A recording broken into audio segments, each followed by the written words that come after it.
Hola a todos y a todas. Esta ya sería la última reunión virtual que tenemos en este programa de macrocriminalidad económica. Y el tema sobre el cual quería hablarles a ustedes es la cuestión de la deuda externa. El endeudamiento externo sea quizás el principal obstáculo y el principal condicionante que impide, que amputa las posibilidades del desarrollo argentino y que funciona como un vector de empobrecimiento de toda la nación y de la población. Si hay un macrocrimen, si hay un macrodelito, es aquel del endeudamiento externo, y es en esas procelosas aguas que quería tener una charla hoy con ustedes para que vayamos analizando. Primero les tiro una provocación. Yo tengo 54 años. Yo nací en un país que tenía un 5% de pobreza. Hoy por hoy oscila en un 50%. Yo nací en el año 1971 y en aquel entonces la pobreza era un 5% de la población. Y el ingreso nacional, que son los bienes y servicios que como una remuneración reciben los habitantes de un estado, de una nación, se divide 50% para los trabajadores y otro 50% para los dueños del capital. Dentro de los márgenes del capitalismo es una distribución bastante equitativa. Este estado de cosas duró hasta el año 1975-76, cuando se produjo el primer golpe de Estado. El primer golpe de Estado, el último golpe de Estado, mejor dicho, previo a la recuperación de la democracia en el año 1983. Y en ese instante, en ese lapso, en ese momento de la historia, el endeudamiento argentino con el exterior, lo que conocemos como deuda externa, era 8.000 millones de dólares, 7.000 millones de dólares, oscilaba esa cifra.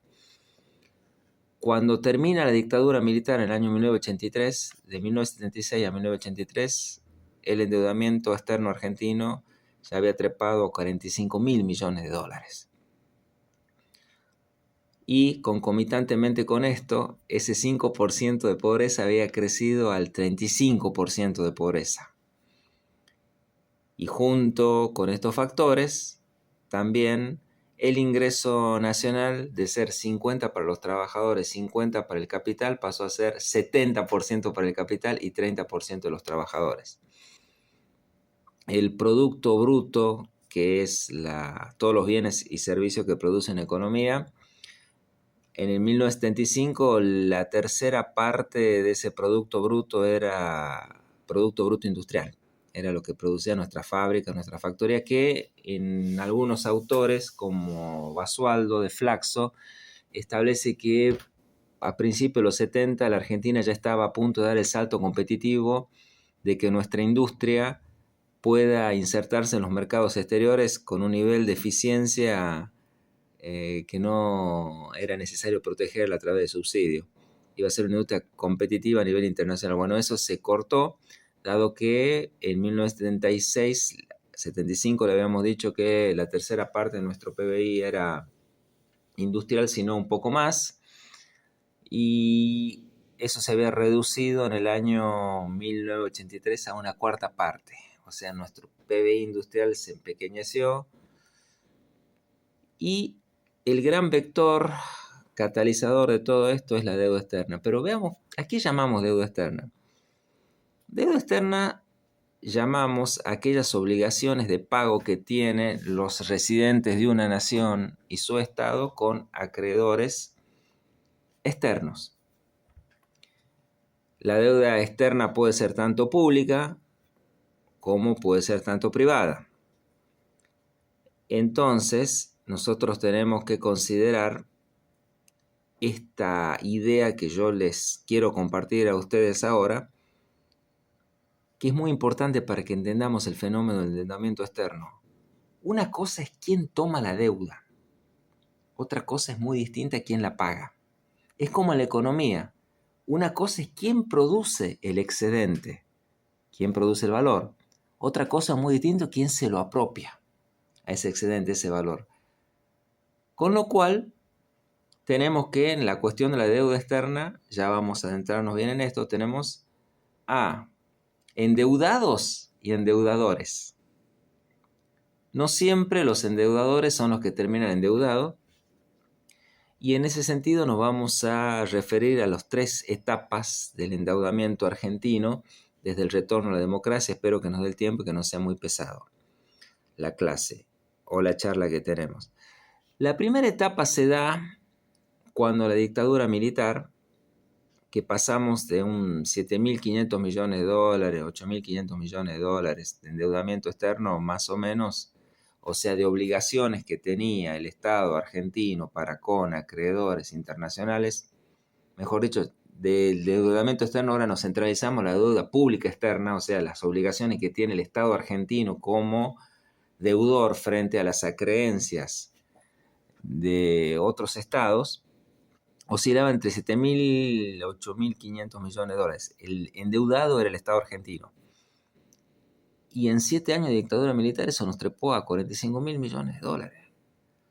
Sin embargo, con todo eso capital que ingresó, ¿qué efecto tuvo en la economía? El PBI industrial se empequeñeció, la pobreza aumentó.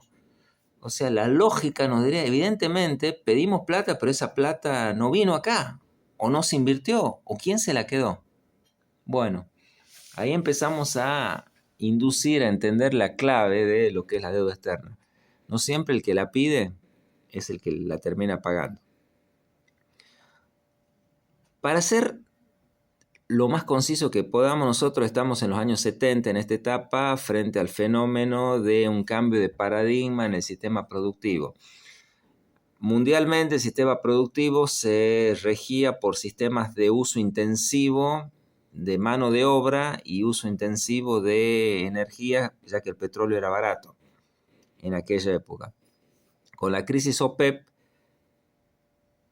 devenidas en parte por la cuestión de las guerras en el cercano oriente, los países productores de petróleo, fundamentalmente árabes, deciden en protesta contra Occidente aumentar el precio del barril de petróleo al unísono. Entonces el precio del petróleo, que era barato, tuvo un encarecimiento tremendo, con lo cual ya no tenemos un paradigma tecnológico que pueda hacer uso intensivo de la energía, porque la energía se volvió cara.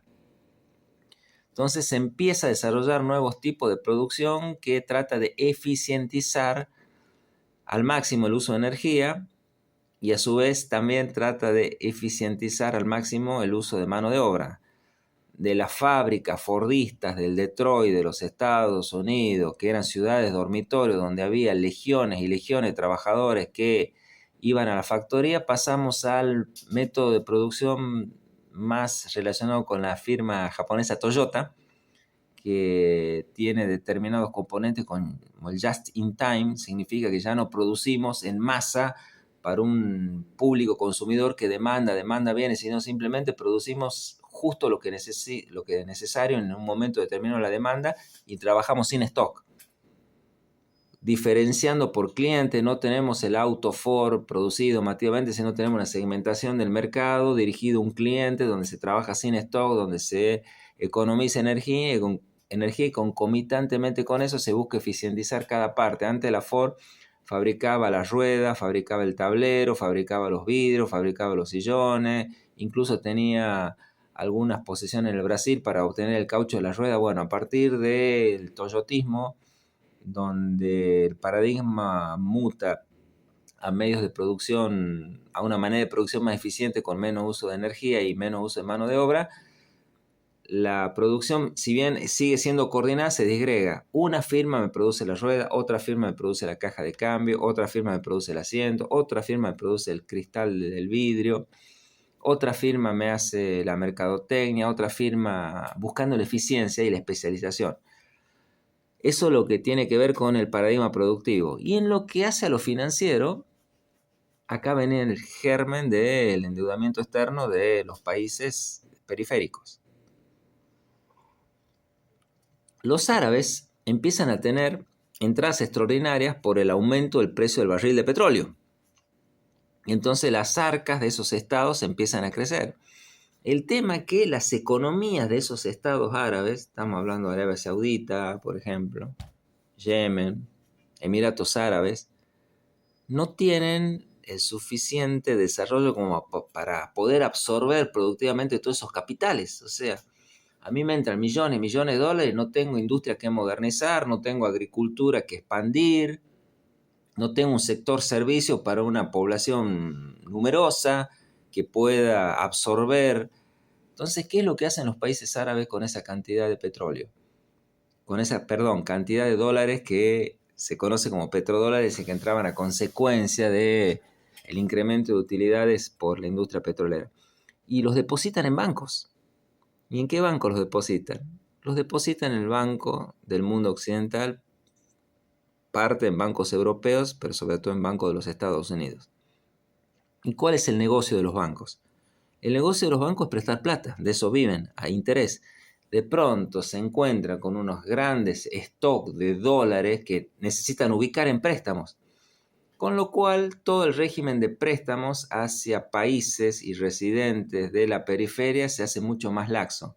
Antes contaban bien si vos eras o no solvente como para adquirir el crédito. A partir de ahora llenabas una forma y te daban el crédito. Bueno, todo esto es aprovechado muy entre comillas por determinados estados, como fue la Argentina en los años 70. Mira, hay crédito barato y vamos a nos endeudemos. Entonces se crea toda una política proclive a generar el endeudamiento tanto de los residentes argentinos como del Estado en sí mismo. O sea, se busca que ingresen dólares en un esquema financiarizado a los efectos de que estos capitales vengan. Pero eran capitales golondrina, eran capitales que no aterrizaban, no era que se montaba una industria, simplemente venían porque la Argentina ofrecía en ese endeudamiento pagar altas tasas de interés, al capital le convenía, entonces venía acá, obtenía esas tasas de interés y en menos de un año o poco más se retiraban con una ganancia extraordinaria que no hubiesen podido obtener en el sistema financiero de los países centrales.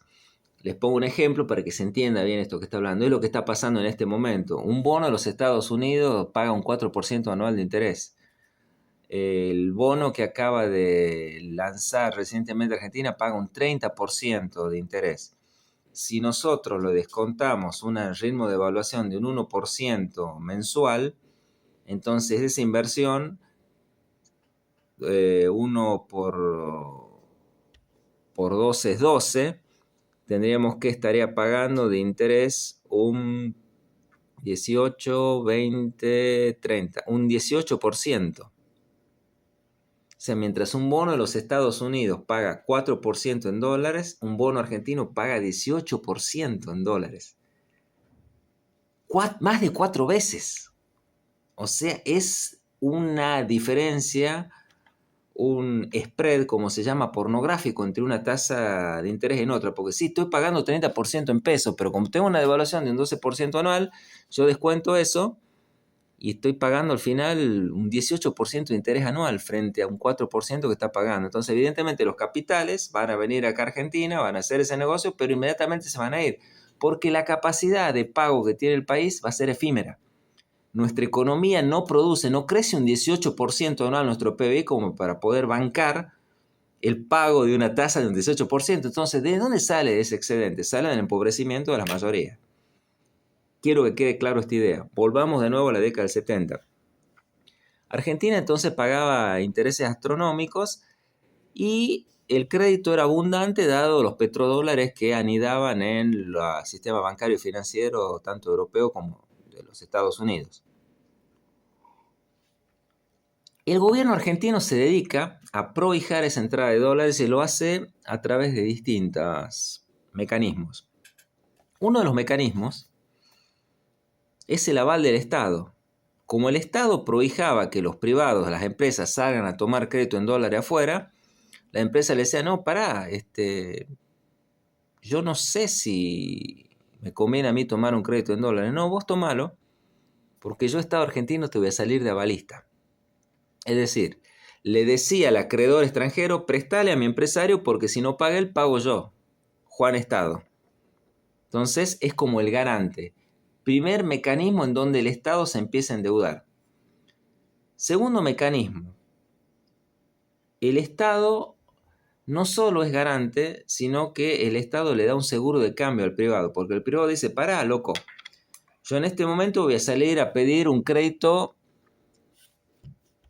por $10 a la Bundesbank o al Deutsche Bank, pero yo mis ingresos acá en la Argentina lo tengo en pesos, con lo cual, suponiendo, para que se entienda aritméticamente, que yo en enero pido un crédito de $10, que para comprar esos $10 yo tengo que producir 10 pesos en un supuesto que esté 1 a 1, yo voy a necesitar para pagar el año que viene a una tasa de interés de 18% anual, supongamos, si yo tomo $100 ahora, no $10, si tomo $100 ahora, voy a tener que devolver el año que viene, en enero, $118.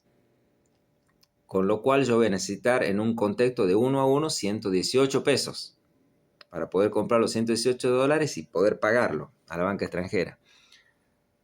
Es un interés caro, pero bueno, a lo mejor lo piloteamos. Ahora lo que yo le digo al Estado, yo no me voy a endeudar porque yo no sé si vos me vas a devaluar.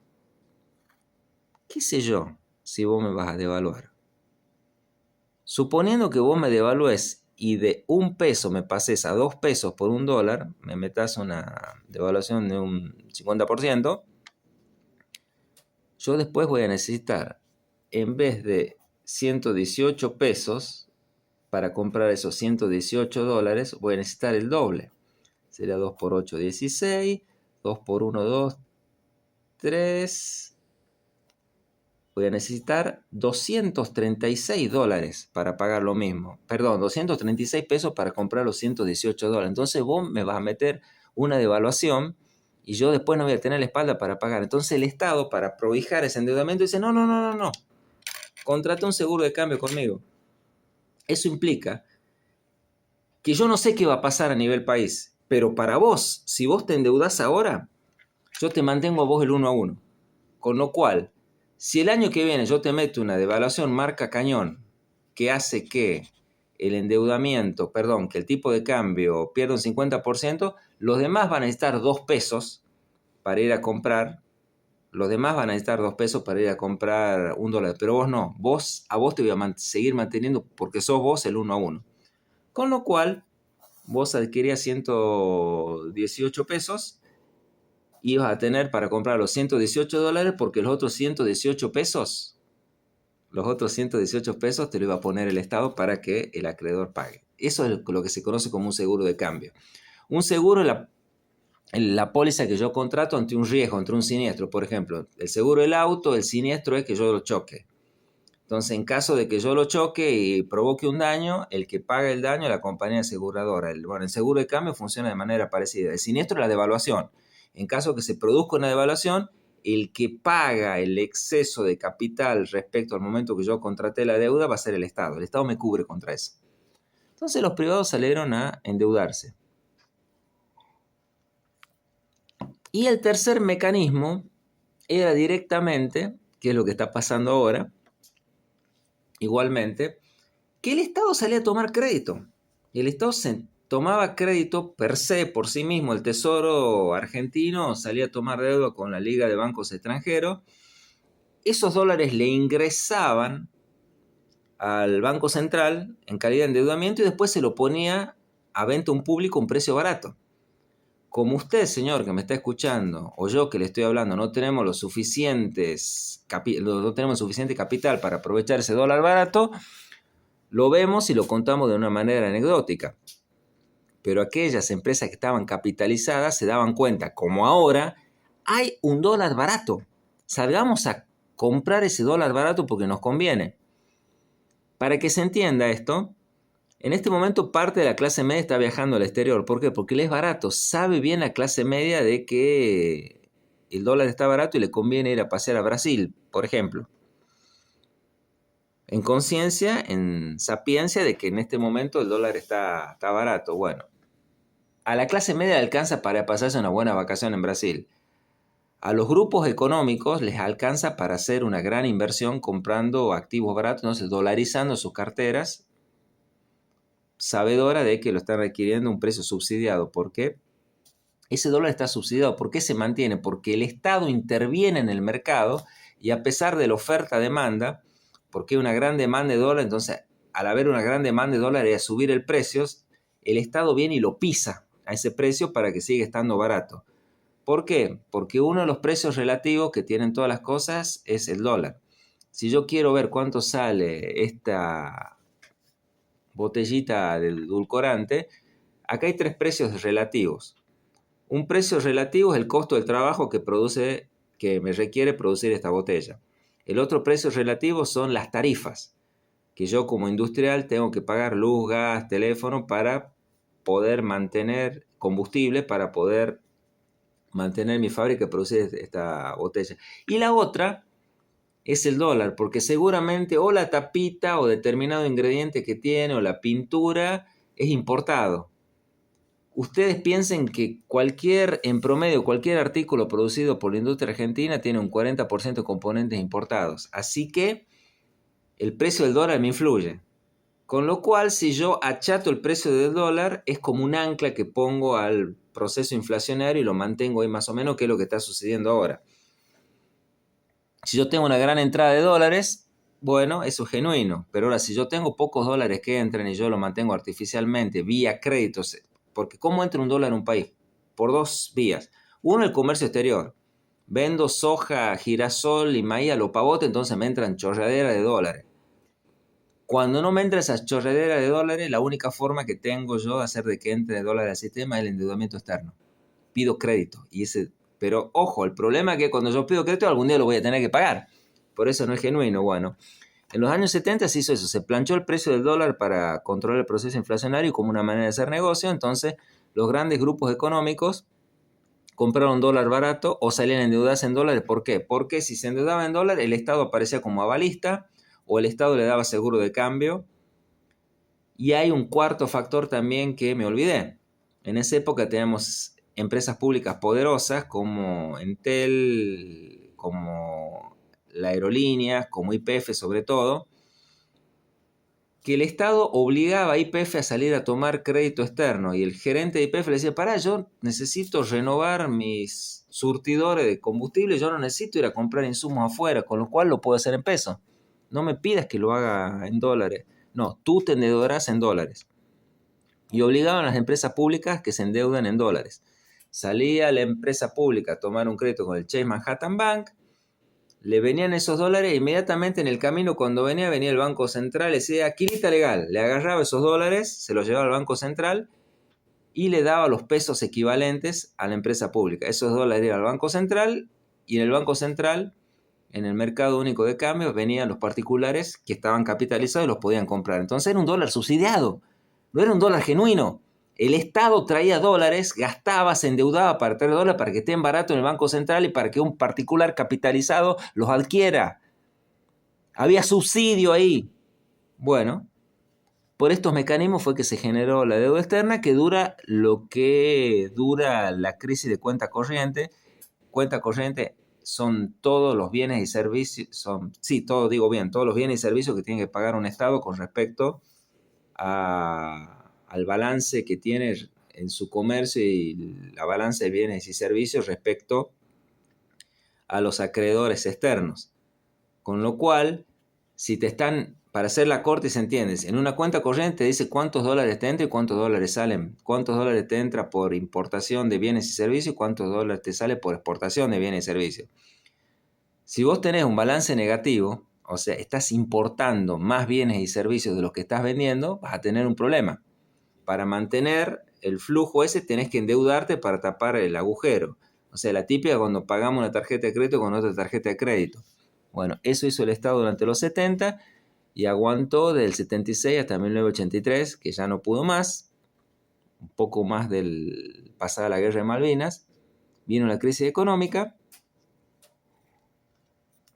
y esas empresas que estaban endeudadas en dólares dijeron, yo no puedo pagar, yo tengo mis ingresos en pesos, ¿no? Vos metiste una bruta devaluación. Entonces hay un señor que se llamaba Domingo Felipe Cavallo, que era el presidente en ese momento del Banco Central Argentino, que a través de 2 circulares, la 600 no sé cuánto, dijo lo siguiente: señores y señoras, todas las empresas que están endeudadas en dólares con bancos en el exterior, el Estado va a responder por ellas. Nos hacemos cargo de la deuda. Y ahí es la famosa nacionalización de la deuda externa argentina. ¿Cómo se hizo cargo? Cuando venían a cobrar los bancos extranjeros, la empresa decía, no tengo plata, entonces ¿quién pagaba? El avalista. ¿Y quién era el avalista? El Estado. Cuando tenían que pagar esa empresa argentina, la creencia extranjera agarraba, separaba esos 118, pero pará, loco, ahora necesitas $236 para comprar esos 118 dólares, 236 pesos necesitas para comprar esos 118 dólares que te endeudaste. No, porque yo tengo un seguro de cambio. Entonces, tu empresa privada, con 118 pesos vas a poder cubrir eso. Y yo te pongo los otros, como Estado, te pongo el 118 dólares que se necesitan para cubrir la creencia. Entonces, esa es la nacionalización de la deuda. Se calcula que más o menos el 50% de la deuda externa en Argentina procedía de privado y el Estado la asumió. El otro 50% era lo que el Estado había contraído, pero no para hacer rutas, caminos, puentes, escuelas ni hospitales, sino simplemente para que vengan esos dólares frescos al Banco Central y lo puedan adquirir los privados. Y acá viene una serie de mecanismos fraudulentos que están probados, incluso ya vamos a ir más adelante sobre eso. Cuando el Estado argentino, en aquella época, y actualmente ocurre algo similar, va a pedir un crédito al exterior, necesita la previa intervención del Procurador del Tesoro Nacional, que el Procurador del Tesoro Nacional es como el abogado del Poder Ejecutivo, la Procuraduría del Tesoro Nacional, que da un dictamen que dice si esto está conforme a derecho o no. Cuando los bancos argentinos, cuando los bancos extranjeros le ofrecían crédito al Estado argentino, el Estado argentino sí, dale, lo tomo. Y cuando lo tomaban los mismos bancos extranjeros, decía, pará, yo vi tu legislación y vos para tomar este crédito necesitabas un dictamen del procurador. Y el Estado argentino decía, ah, sí, bueno, ¿cómo podemos solucionar? Y bueno, haceme el dictamen. Y el Estado argentino le decía, ¿pero qué tengo que poner en el dictamen? Pará. Y el banco extranjero le decía, yo estudié tu legislación, tu dictamen tiene que decir esto, y te lo mando por fax, no había correo electrónico en esa época. Y le mandaban el contenido de lo que tenía que decir nuestro procurador del Tesoro respecto a la viabilidad de ese crédito que estábamos tomando. O sea, el acreedor te dibujaba el dictamen que tenía que presentar el deudor para legitimar su endeudamiento. ¿Esto fue así? ¿Estoy exagerando? Sí. Esos documentos se encontraron en el estudio del secretario de Finanzas de aquella época, que era Guillermo Walter Klein, abogado, que trabajaba como secretario de Finanzas junto al ministro de Economía, José Alfredo Martínez de Oz, bajo cuyo comando se produce esta fase de endeudamiento. Esos dictámenes fueron encontrados que se los mandaban directamente los bancos. Los bancos los dibujaban los dictámenes para que nosotros nos podamos endeudar. Primera cuestión que implica un delito. Segunda cuestión que implica delito. Ustedes saben que cuando usted da una garantía, por ejemplo, un amigo va a alquilar un departamento, usted le da la garantía, el amigo no lo clava, viene, después la empresa o el dueño del departamento les cobran a ustedes, tienen que pagar. Usted después tiene una acción de repetición contra el amigo que los clavó, lo pueden ejecutar. Che, esta deuda que yo la tuve que pagar por vos, ahora yo te la cobro a vos. Para eso necesitan nuevamente el contrato donde digan que ustedes son los fiadores de su amigo, son el garante de su amigo. Bien, lo mismo pasa con un aval de deuda. El Estado argentino avaló la deuda que tomaron los privados. Entonces, cuando el banco extranjero viene a cobrar esa deuda, el privado se declara suri, no tengo plata para pagar, bueno, entonces la asume el Estado argentino, la paga el Estado argentino. ¿Qué es lo que tiene que hacer después el Estado argentino? El Estado argentino tiene que tomar los avales, eso que tenía firmado, e ir a ejecutarlo al privado que lo clavó. Cuando ya advenida la democracia, se fue a buscar en el Banco Central esos avales. ¿Ustedes qué creen que pasó? No estaban, no se encontraron. El Estado argentino había pagado como garante, pero no tenía los avales, ni los montos, ni en qué monto se había asegurado. Y algo más, ya en democracia ni siquiera sabíamos cuánto se debía, porque fue tan desprolijo el proceso. ¿Saben cómo resolvió el Estado argentino saber cuánto se adeudaba a los bancos extranjeros? Les preguntaba: hola, che, Manhattan Bank, che, ¿cuánto te estoy debiendo? Y más o menos, ¿qué te puedo cobrar? Me estás debiendo 150, listo, gracias, debemos 150. Che, Deutsche Manhattan Bank, ¿cuánto te estoy debiendo? Porque no tengo los números. Y más o menos me debe 200. Bueno, perfecto, 200. Che, HBC Bank, ¿cuánto te debo a vos? Y me debes tanto. Bueno, entonces así se fue reconstruyendo la deuda porque no tenemos los registros, no tenemos los asientos contables que digan cuánto estábamos debiendo. Le preguntamos a los mismos acreedores y los acreedores nos daban la cifra que ellos querían. Lo mismo sucedió, o algo similar sucedió, con las empresas públicas. Las empresas públicas después dijeron: miren qué ineficiente, cómo perdieron plata, fíjense en lo que deuda. No. El Estado central, la administración central las obligó a esta empresa que tomen deuda en dólares, les quitaban los dólares, lo ponían en el mercado de cambio para que lo compren los privados, y después la deuda le quedaba a la empresa pública. O sea, las deseficientizaron adrede. Ahora, los privados, con el manejo de la información que tenían, ¿se aprovecharon de esto en la década del 70? Por supuesto. Y acá vemos uno de los mecanismos que utilizaron. No solo que salieron a tomar deuda a lo pavote y después esos dólares que tenían no lo dejaban acá, sino lo fugaban al exterior. Lo tenían depositados, encanutados en el exterior, sino que utilizaban otros mecanismos todavía más creativos, y les voy a citar uno que fue bastante común. Ustedes piensen en el Citibank. El Citibank tiene su casa matriz en Nueva York y tiene acá la sucursal Citibank Buenos Aires. Bien. Para el derecho argentino, como el Citibank se constituye acá en una sociedad anónima, se trata no del mismo fondo de comercio, no de la misma entidad, sino de dos entidades diferentes. ¿Y esto qué implica? Que sean dos entidades diferentes, que son patrimonios separados para el derecho argentino. Y si son patrimonios separados, ¿qué le permite hacer? Sabedores el Citibank que iba a haber seguro de cambio, Citibank Buenos Aires le pedía un crédito al Citibank Nueva York de $1. El Citibank le prestaba $1, el Citibank Nueva York le prestaba $1 al Citibank Buenos Aires, entraba y acá en el asiento contable frente al Banco Central, bueno, el Citibank Buenos Aires le debe $1 al Citibank Nueva York. Tomaba ese dólar, en un contexto que estemos, supongamos, $1, $1, Citibank Buenos Aires tomaba ese dólar y al otro día abría un plazo fijo en el Citibank Nueva York y le mandaba ese dólar que había tomado y le depositaba en la cuenta del Citibank Nueva York.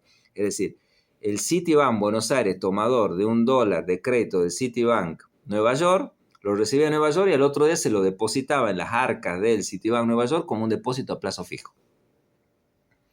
El Citibank Buenos Aires volvía a pedir otro dólar de crédito. Bueno, está bien. Yo te doy, le decía el Citibank, pero ¿con qué me lo vas a pagar? No, te lo dejo garantizado. Vos me tenés en este momento un plazo fijo por $1. Bueno, tomalo ese dólar que yo te tengo en un plazo fijo y dame otro dólar más y vos, si yo no te clavo, bueno, cobrarte ahí de lo que vos tenés. Bueno, perfecto. Y el Citibank Nueva York le daba otro dólar al Citibank Buenos Aires, lo tomaba. El Banco Central, bueno, ahora el Citibank debe $2 al Citibank Nueva York. Entraba ese dólar, repetía el mismo procedimiento, se lo mandaba en un plazo fijo al Citibank Nueva York y después le pedía al Citibank Nueva York, yo Citibank Buenos Aires, che, Citibank Nueva York, préstame $2 más.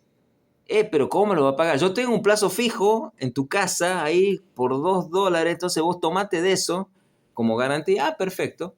Y así iba la ronda catonga y supongamos que terminaba el endeudamiento del Citibank Buenos Aires respecto al Citibank Nueva York en $10. Yo necesitaba yo necesitaba en ese momento para pagar ese endeudamiento que yo tomé. Si yo tomé $10, necesitaba 10 pesos para poder pagar. Entonces, ¿qué es lo que sucedió?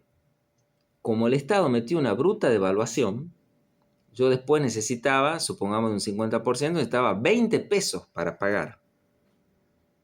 Lo que yo, o sea, vamos de nuevo, el Citibank Buenos Aires necesitaba al principio 10 pesos para comprar los $10 para pagar la deuda que tienen con su propia casa matriz en Nueva York, que son $10. Entonces con 10 pesos podía comprar los $10 y pagarle. Bueno, me metió el gobierno argentino una bruta devaluación que se duplicó el valor del dólar. Ya después yo necesitaba 20 pesos para poderle pagar a mi casa matriz.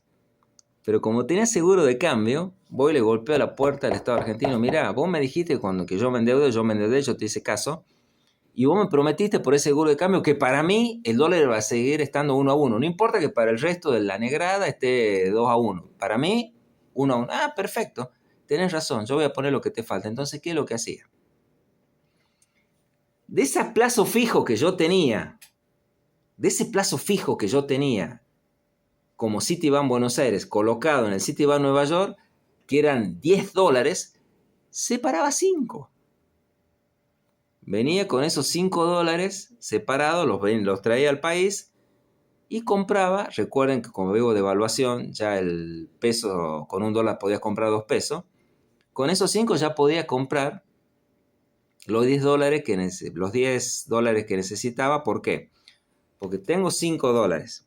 Vamos de nuevo. Los traje aquí. De esos $10 que tienen canutado en esta bicicleta que había hecho, traigo 5. Con esos 5, con el tipo de cambio actual, yo puedo comprar no $5 como al principio. No 5 pesos, perdón, como al principio. Hubo devaluación. Al principio podía comprar con esos $5, 5 pesos. Como una devaluación, con esos $5 ahora puedo comprar 10 pesos. Entonces, compro esos 10 pesos, voy al gobierno argentino, mirá, acá yo tengo los 10 pesos que necesitaba para pagar esa deuda. Vos me dijiste que por tu seguro de cambio me iba a poner lo que falta. Ah, sí, señor, tiene razón. Entonces, lo que hace el Estado argentino, yo con esos $5 que tengo para pagar, los otros $5 me los pone el Estado argentino a través de ese seguro de cambio que me dio y yo levanto la deuda. Conclusión, yo tenía encanutado con esta bicicleta $10 afuera. Traigo y con solo 5 me alcanzan ahora vía seguro de cambio para levantar toda la deuda. Me gané $5 sin hacer nada, que quedaron afuera, que nunca vinieron. Este sistema se conoce como de autopréstamo. Toda esta perorata que le estoy dando, ¿existió? Sí, está probado en el Juzgado Federal número 2 a cargo de Ballesteros en la causa Olmos Gaón Almas sobre su denuncia. Olmos fue un patriota, Alejandro Olmos, que hizo una denuncia en el Juzgado de Ballesteros y siguió por 20 años la causa y la investigación. Y todos estos mecanismos que le estoy diciendo están probados, los autopréstamos, los seguros de cambio, los avales que se perdieron. Y ustedes se preguntarán, entonces, bueno, ¿hay gente presa? No, porque cuando el juez Ballesteros llega a la conclusión de que hubo delito, que establece que todo el mecanismo de endeudamiento durante los años 70 fue delictivo, fue administración fraudulenta, fraude contra una administración pública, incumplimiento de los deberes de funcionario público, por ende la obligación es legítima, no debería pagarse. Para esa altura ya estaba prescripto, porque ya habían pasado 20 años, entonces dice, bueno, hay delito, no puedo condenar a nadie porque todas las acciones de punición están prescritas, gírese esta causa al Congreso de la Nación para que vea qué hace el Congreso. Hoy por eso los expedientes están en el Congreso de la Nación y nadie hace nada. Esa fue la primera etapa de endeudamiento argentino, un fraude que nos dejó con 45 mil millones de dólares de deuda. ¿Y dónde está el excedente de eso? ¿Dónde quedó el dinero? Bueno, ustedes saben, si nosotros tomamos el Concierto de las Naciones, que el país cuya moneda de curso legal no es el dólar, pero que más dólar tiene, es Rusia. Si tomamos todos los países del mundo por posesión de dólar, ¿cuál es aquel país cuya moneda de curso legal no es el dólar? Porque obviamente el país cuya moneda de curso legal es el dólar de Estados Unidos es el que más dólar tiene. Pero bueno, tomemos todos los que no tienen dólar como moneda de curso legal. El principal país que tiene más dólar es Rusia. ¿Y saben cuál es el segundo? Argentina. Y ahora, si dividimos la tenencia de dólares per cápita por los habitantes, ¿sabe cuál es el primer país del mundo que tiene más cantidad de dólares? Que no lo tiene al dólar como moneda de curso legal. La Argentina. Pero pará, vos y yo no tenemos los dólares. No, nosotros no. Pero hay determinados capitales que tienen esas riquezas encanutadas en dólares que si lo dividimos por los habitantes, que si lo dimos, es más o menos como cuando hacemos la cuenta. Si yo no tengo ningún hijo, si con mi pareja no tenemos ningún hijo, y hay otra pareja que tiene 2 hijos, estadísticamente cada pareja tiene un hijo. Yo no tengo ninguno. Bueno, pero estadísticamente haciendo el promedio, dividiendo, tenemos hijos. Bueno, lo mismo pasa acá. Yo no tengo un solo dólar, pero hay una minoría que tiene muchísimos dólares encanutados en bancos extranjeros, en cuentas extranjeras. Entonces, eso hace que per cápita el país, Argentina, sea el principal tenedor de dólares por habitante. ¿Dónde está esa riqueza? Afuera. Se calcula más o menos que hoy por hoy Argentina tiene, según el INDEC, más o menos las cuentas dan de que hay 400.000 millones de dólares de residentes argentinos depositados en cuentas extranjeras o en activos que están en el extranjero. De ahí que vienen todos los intentos de blanqueo para tratar de recuperar esos dólares que están engrosando los flujos económicos offshore. Eso en lo que tiene que ver con las tenencias, pero si vamos con lo que dice el INDEC, más o menos en 400.000 millones de dólares lo calcula el INDEC. Si vamos a lo que dicen algunos economistas privados, es más. Algunos economistas privados dicen que directamente los activos de argentinos en el extranjero son más o menos el equivalente a un PBI. Ahí sí tenemos el PBIC, que dice un poco la vulgata de que se robaron. Sí, está en el exterior. Y lo tienen los grupos económicos concentrados que tienen sus cuentas, sus activos en el extranjero y que hicieron y amasaron esa fortuna a través del mecanismo de endeudamiento que le estoy describiendo. Vamos rápido a la segunda etapa de la deuda. La deuda externa argentina explota de nuevo en su incrementalidad durante la década de los 90. Ahí el mecanismo es distinto. No se da ya por créditos que los residentes argentinos, el Estado argentino, le solicitaban a bancos extranjeros. Ahí la deuda se securitiza a través de lo que se llamó el Plan Brady. ¿Qué implica esto? Los bancos, en vez de ser ellos los acreedores, ponían esa deuda en papeles, y en papeles que eran de circulación y que se transaban en el comercio. Es decir, bueno, vos me debés, Estado argentino, $100, bueno, yo emito $100 en bonos, en un título que yo como banco digo, bueno, de estos $100 que me lo debe el Estado argentino, me lo debe a mí, yo hago 100 bonos, 100 pagarés, para que se entiendan, donde el Estado argentino prometo pagar al tenedor este pagaré en el año que viene la cantidad de $100 con un 10% de interés, si se quiere. Entonces yo lo tomo como un papel de comercio, yo soy el beneficiario porque lo tengo ese papel de comercio, pero ¿qué hago? ¿Lo tengo en mi depósito? No, lo vendo. Che, alguien quiere comprar deuda de Argentina, si mira, es solvente, Argentina, te conviene, te vendo este papel, bueno, dale. Y entonces la deuda que antes era un contrato de mutuo entre el Estado y el banco acreedor se convierte en una serie de pagarés que se transan libremente en el mercado y que son adquiridos. ¿Eso qué ganancia tiene? Que el banco licúa el riesgo. Antes, si no le pagaba el Estado, bueno, tenía el mutuo, se clavaba. Ahora lo securitiza, manda títulos, bonos y acciones, mejor dicho, manda bonos de la deuda y los puede vender en tercero. Y bueno, ahí está el famoso mito del jubilado italiano que compraba esos bonos, que eran bonos de la deuda argentina. Bueno, eso se incrementa exponencialmente cuando se securitiza la deuda, porque se da de la mano de la apertura comercial, del consenso de Washington en un mundo en ese momento unipolar donde Estados Unidos y sus finanzas prometían quedarse con todo, manejar los destinos económicos del mundo sin ningún tipo de rival, un orden unipolar. La Unión Soviética había desaparecido y el consenso de Washington viene con ese dogmatismo de que hay que achicar el Estado al máximo posible Y dentro de ese achicamiento sus empresas públicas deben ser vendidas porque son ineficientes. Habíamos contado por qué fueron ineficientes los 70, porque las hicieron endeudar en dólares. Bueno, ahora con los números, miren qué ineficientes que son, hay que venderla. Bueno, vamos al caso paradigmático, se vende YPF. Cuando se tasa YPF para venderse en un privado que se la vendió a Repsol, España, primero se la tasa a la baja y segundo, como forma de pago se acepta bonos de la deuda argentina al 100% del valor. Ningún bono se transa en el mercado financiero al 100% del valor. O sea, si el bono dice, adquieras este bono por 100, que es pagadero dentro del año 110, vos no lo adquirías 100. Normalmente lo adquiría 90, 70, siempre por debajo del precio que te da. El bono es renta fija. Te lo dice cuánto te va a pagar, pero el nivel que se transa va fluctuando en la cotización del día a día. Bueno, los bonos argentinos de la deuda a veces llegaban a cotizar a un 20% del valor.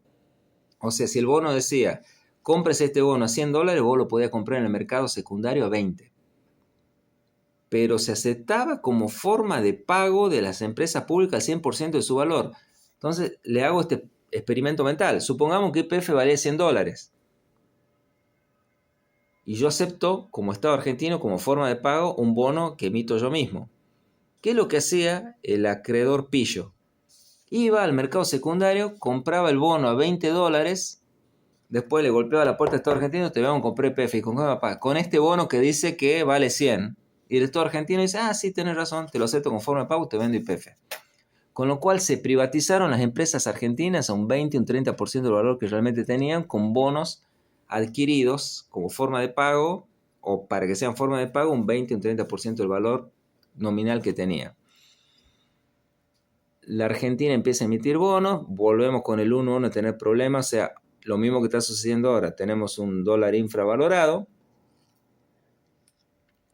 íbamos tirando con lo que entraba por las privatizaciones, sobre todo de YPF, entraron dólares, que era la famosa joya de la abuela que se vendieron para $500, porque no era que estamos teniendo un boom exportador de ultraelectrónica de avanzada o una super cosecha que quintuplicaba lo que se estaba exportando en ese momento. No, la cosecha siempre daba lo que daba, no éramos un exportador de bienes industriales, con lo cual en el comercio, la balanza de comercio nos daba deficitaria.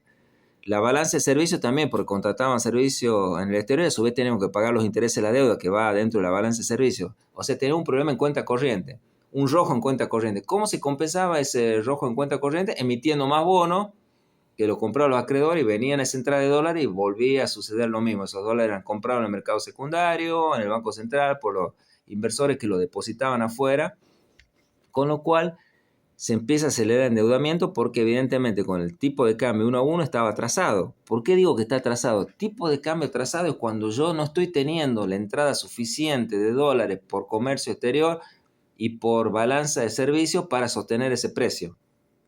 Entonces, ¿cómo lo sostenga? Vía endeudamiento. Lo que está sucediendo ahora.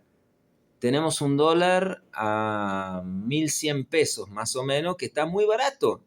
¿Y cómo sé yo que está barato? Porque ir al supermercado en Berazategui te sale más barato que ir a un supermercado en Londres. Date cuenta, tenés un problema con tipo de cambio ahí. Sin embargo, se mantiene porque es un ancla para los precios hasta que dure, porque en algún momento explota. Bueno, eso pasaba en los años 90, tenemos un déficit brutal en cuenta corriente, sin embargo, tenemos el 1 a 1. Hasta que el 1 a 1 no aguantó más y vino la gran devaluación. Me acuerdo fue de algo así como un 66% de devaluación. Porque cuando nosotros medimos devaluación la tenemos que medir desde el dólar, ¿no? Si la medimos desde el peso, diríamos, si el dólar en esa época de 1 a 1 pasó a valer 3 pesos por un dólar, diría, tuve un 300% de devaluación. No, sería un contrasentido, porque si no desaparecería el peso como valor. El peso pierde valor, pero queda con un valor chiquito, con lo cual lo tenemos que medir desde el dólar. Y si tuvimos de 1 a 1 a 3 a 1, calculemos que tuvimos 66% de evaluación medido desde dólar. Entonces, tuvimos 66% de evaluación, quedó achicado a un tercio el peso del valor que tenía. Así para que se entienda más. De valer 1 a 1 valía un 33% de lo que valía antes. Entonces, en esa bruta devaluación, una vez más quedaron endeudados las empresas privadas que habían salido a tomar crédito. Y entonces, ¿qué es lo que hizo el Estado argentino? Otro seguro de cambio le dijo, miren, para toda la muchachada, el dólar va a valer, para toda la muchachada, el dólar va a valer 3 pesos. Pero para ustedes, que salieron a tomar deuda, no va a valer 3 pesos. Va a valer 1.40. Es la famosa especificación asimétrica. Entonces el tipo tiene un activo financiero. La deuda, en vez de ser una carga, pasó a ser un activo financiero porque te permitía ir con el documento de deuda que vos habías adquirido a ir al Banco Central a que el dólar, en vez de que te lo vendan a 3,50, te lo vendan a 1.4. Con lo cual obtenía una gran ganancia. Después te iba al mercado secundario, hacía tus fluctuaciones, compraba dólares baratos, los ubicaba afuera, o a lo mejor ya los tenía los dólares afuera suficientes como para pagar, pero no los traía, si no iba los comprabas barato, como hemos explicado hace un rato el mecanismo de autopréstamo de Citibank. ¿Por qué digo Citibank? Porque al Citibank se lo prueban que tuvo ese mecanismo de autopréstamo. Y ahí está el gran negocio. Y esa es la segunda etapa del endeudamiento argentino. La tercera etapa viene con el año 2016-2018, en el gobierno de Mauricio Macri, donde Argentina tenía vedado el acceso al crédito. ¿Por qué?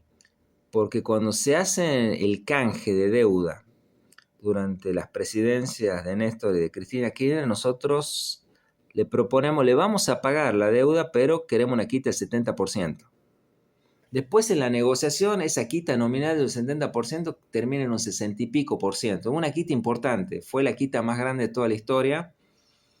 Y eso hace que la relación de deuda que allá por el año 2000 era el endeudamiento argentino, equivalía más o menos al 110% del PBI, durante el gobierno de Néstor y Cristina Kirchner pasa a ser el 50% del PBI, una ratio de deuda muy buena. Ustedes piensan que en deuda externa hay aproximadamente 240% del PBI, o sea, la deuda externa mundial es 2.4 veces el PBI mundial. Hay países como Japón, Estados Unidos que tienen comprometido más de un PBI en deuda. Los demás países andan por el 90% del PBI, en Europa 70%. Bueno, en Argentina llegamos a tener menos del 50% del PBI comprometido en deuda externa. Fue en el momento de mayor solidez. Pero de ese arreglo que se había hecho, había una porción que había quedado fuera del arreglo, que son los famosos hold out, que eran empresas que no habían entrado en el canje, o tenedores de deuda que no aceptaron ese canje. Ustedes saben que en un proceso de concurso preventivo, si yo tengo la mayoría de los deudores que representen las 2/3 partes del capital endeudado, ese acuerdo es obligatorio para todos. Si el si el deudor en un concurso preventivo dice yo ofrezco pagar esta cantidad de dinero y me lo aceptan esa cantidad de dinero la mayoría de mis acreedores que representan las 2/3 partes del capital, el acuerdo es obligatorio para todos, incluso para ese acreedor que dijo no, yo no acepto, bueno, bancátela porque es lo que hay. En las dos quitas de deuda que tuvo el gobierno argentino, que fue en el año, ya les digo, 2003, 2004, 2005 y 2010, fueron las dos grandes quitas, la aceptación de los acreedores fue más o menos el 90-95% del capital y la mayoría de los deudores. Con lo cual, si hubiésemos estado por derecho interno, era obligatorio para todos. Pero hubo una porción que representaba más o menos el 0,4-0,5% de los deudores, que eran los llamados los fondos buitres. Sobre ese 3% o 4% que no entró al canje, hay un 0,50% más o menos de capital que fue adquirido por los fondos buitres. ¿Cuál fue? Los bonos defaulteados eran los bonos del megacanje del año 2001, en su mayoría que eran los global. Bueno, obviamente, cuando Argentina cae en default, el global es un pagadiós. Entonces, cualquier tenedor de bonos se lo quiere sacar de encima, es un pagadiós. Entonces aparece el fondo buitre, por ejemplo, el fondo de Paul Singer, que tiene su sede no en Estados Unidos, sino en Isla Caimán. ¿Se acuerdan cuando habíamos hablado de paraísos fiscales? Entonces, Paul Singer y NML Capital, que es su empresa fantasma en Isla Caimán, iba, mira, negro, el bono este que vos tenés, el global este que vos tenés, dice que el Estado argentino te va a pagar $10. vos sabés que el Estado argentino de defaultó no te lo va a pagar. Entonces yo te ofrezco a comprártelo ese bono en $2. ¿Me lo vendés? Y vos decís, sí, entre $2, nada, tomá. Entonces Paul Singer empezó a comprar y en NML Capital, los fondos buitre empiezan a comprar todos esos bonos defaulteados, los compra por un 20% del valor. Una vez que los tienen esos 20%, van a los juzgados del Distrito Sur de la ciudad de Manhattan, que es donde están radicados. Ustedes vieron que cuando se compra un auto dice en caso de controversia o son declarados competentes los tribunales de la capital federal en lo civil y comercial.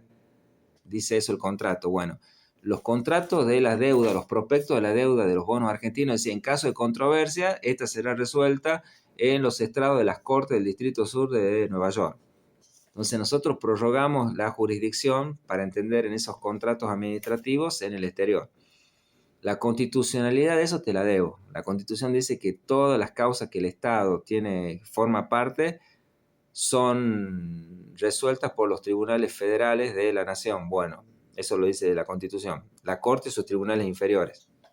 Bueno, acá directamente se prorrogó en un tribunal extranjero. Es inconstitucional, pero bueno, eso ameritaría otra clase. Vamos a lo que pasó. Bueno, Paul Singer compró el 20%, pero cuando va al juzgado de juez Griesa, el juez Tomás Griesa, la demanda argentina, pero no la demanda por el 20% porque lo había comprado, la demanda por el 100% que decía el valor nominal. Obviamente que el gobierno argentino dice, no, yo no te voy a pagar eso porque yo te ofrecí, a vos la quita, vos no la quisiste tomar, vos no me podés venir a ejecutar este precio. Es más, yo en este momento te consigno en pago, te deposito en un banco lo que te corresponde a vos por ese bono. Si es una quita de un 70%, te corresponde $30, bueno, eso te lo deposito, anda a retirarlo cuando vos quieras. Y obviamente Paul Singer no quiso aceptar. Y se produce la controversia, el juez Griesa dice, bueno, como medida cautelar no se pague a ningún acreedor hasta tanto no se le pague a Paul Singer el 100% de la deuda que está reclamando de una manera artera. El tema de los fondos buitres y de los hold-out es un subtema muy grande dentro de otro tema, no lo quiero tocar mucho, pero eso estaba prohibido en Estados Unidos por la doctrina Champerty, que era una ley, está prohibido actualmente en el Reino Unido. Sin embargo, en los Estados Unidos se removió la doctrina Champerty y hoy te permite el sistema legal salir a comprar deuda defaulteada en el mercado secundario y después pretender ejecutar al deudor por el 100% de su deuda. Eso es lo que hizo Paul Singer. Los gobiernos de los Kirchner se niegan a pagar. Cuando viene Mauricio Macri, inmediatamente lo primero que hace es sale a pedir crédito a su vez para pagar a los hold-out y para poder volver al mercado de deuda, porque nadie le prestaba a Argentina hasta tanto no se le pague a los hold-out. Y como el proyecto del macrismo era volver a tomar deuda en el exterior, se pide un crédito al exterior para pagar a los hold-out, se le paga a los hold-out, los intereses, las costas, los gastos causídicos, el abogado que los representa a ellos. En total se calcula que los fondos buitres tuvieron una rentabilidad del 1.300% respecto a la inversión que hicieron. ¿Qué negocio te da un 1.300% de inversión? Bueno, fue lo que obtuvo Paul Singer. Argentina vuelve de nuevo al mercado de la deuda, se empieza a tomar deuda, se toma deuda en el año 2016, se toma deuda en el año 2017 y se toma deuda hasta el año 2018. A raíz de más o menos 90.000 millones de dólares por año, donde 30.000 en el 2016 iba para pagar los intereses de la otra deuda, otros 30.000 para pagar el rojo que tenemos en cuenta corriente y otros 30.000, créanlo o no, para pagar distintos gastos, entre ellos turismo. Porque los argentinos volvieron a salir a lo pavote a pasear al exterior. Entonces nos prestaron en el 2016.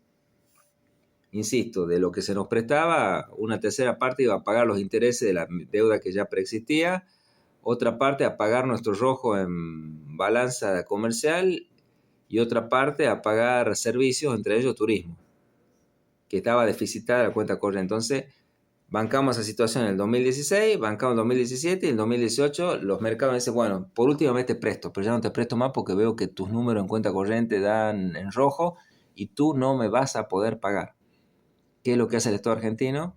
Va al prestamista de última instancia, el que te presta siempre con una tasa de interés más baja, pero que te pone condiciones políticas si te presta.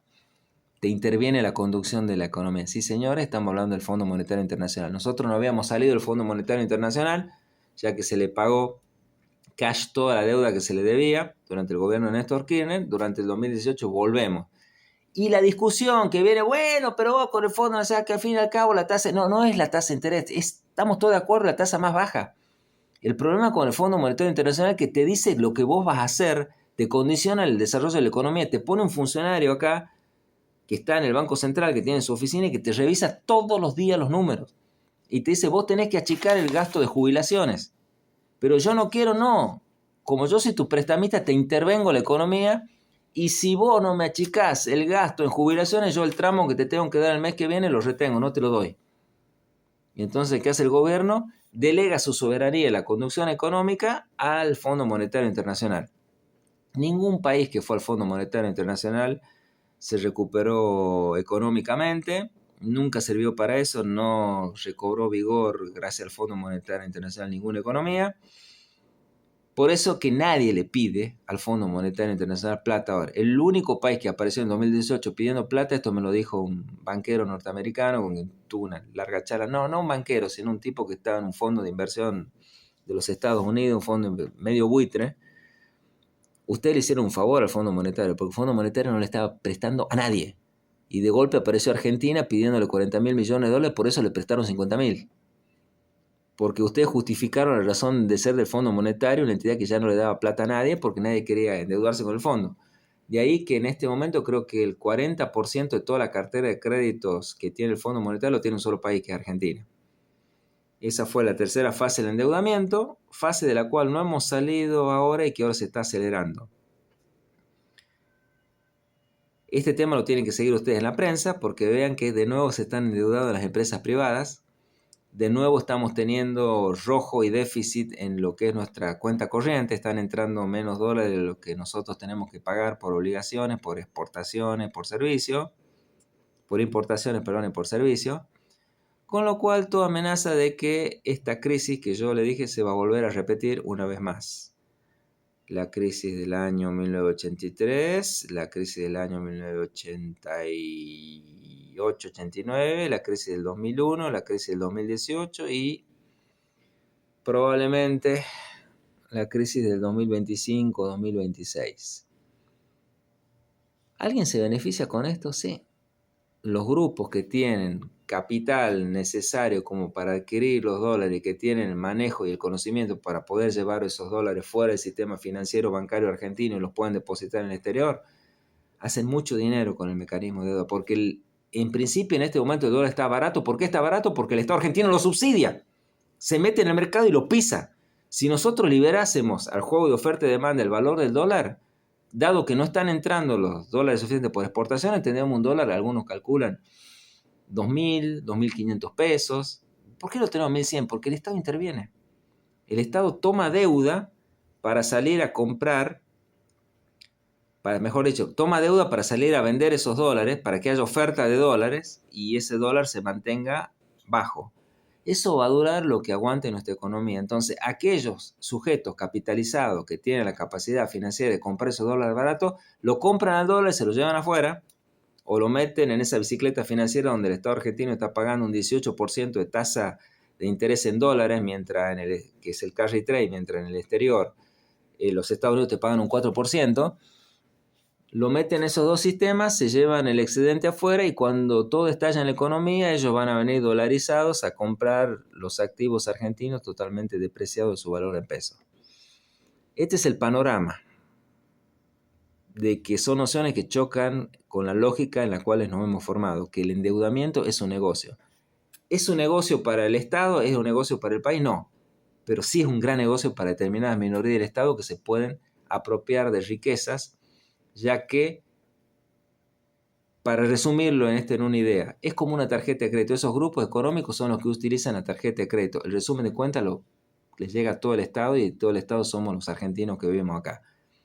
Nosotros con nuestros impuestos tenemos que pagar el endeudamiento externo sobre el cual o por el cual o el cual estructuran estos grupos económicos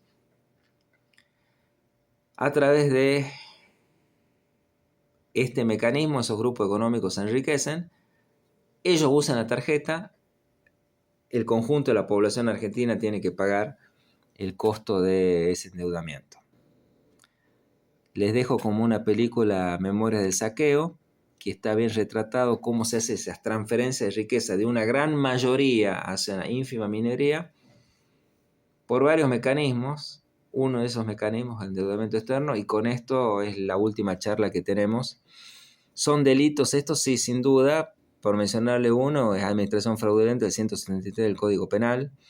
Es fraude contra una administración pública, creo que es el 175 del Código Penal. Está aprobado esto, sí, en la causa llevada por el juez Ballesteros, causa Olmos sobre su denuncia, está aprobado, pero por una cuestión de poder, esta macrocriminalidad económica que pauperiza a toda la población argentina, no cuenta con ningún preso al día de hoy.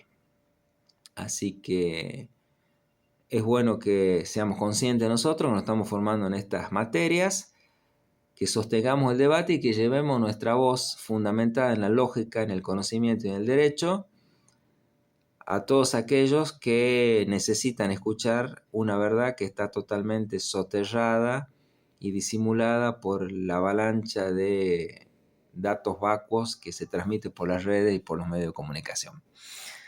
Muchas gracias, ha sido un placer compartir esto. En lo personal me hubiese gustado que sea de manera directa, pero bueno, la modalidad del curso está así, en una función asincrónica.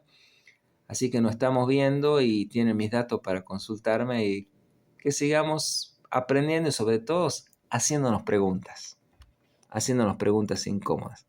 Muchas gracias y será hasta la próxima.